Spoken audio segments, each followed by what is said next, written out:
যেহেতু সংসদের প্রথম অধিবেশন অনুষ্ঠিত হতে যাচ্ছে, সে উপলক্ষে বিরোধী দলের আজকে আমাদের একটা মিটিং ছিল।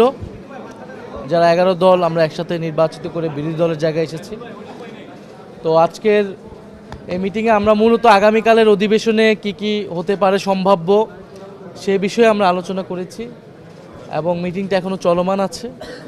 আমার একটা ব্যক্তিগত কাজের কারণে আমি বের হয়ে চলে যাচ্ছি। তো মিটিং শেষে আনুষ্ঠানিকভাবে বিরোধী দলীয় নেতা, বিরোধী দলীয় উপনেতা তারা ব্রিফিং করবেন।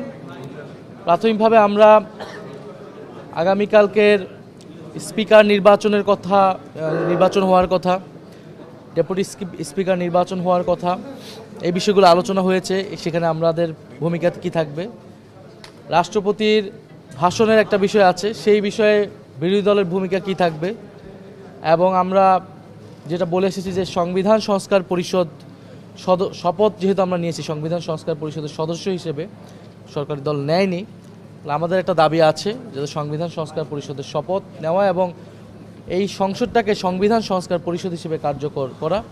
তো সেই বিষয়ে আমাদের আগামীকালকে ভূমিকা কী থাকবে, এই বিষয়গুলো নিয়ে আলোচনা এখনও চলমান আছে। কী সিদ্ধান্ত হলো এটা আপনারা মিটিং শেষে জানতে পারবেন। ডেপুটি স্পিকারের একটা আলোচনা আছে, এটাও আপনারা মিটিং শেষে, সেখানে আলোচনা এখনও চলমান আছে। মিটিং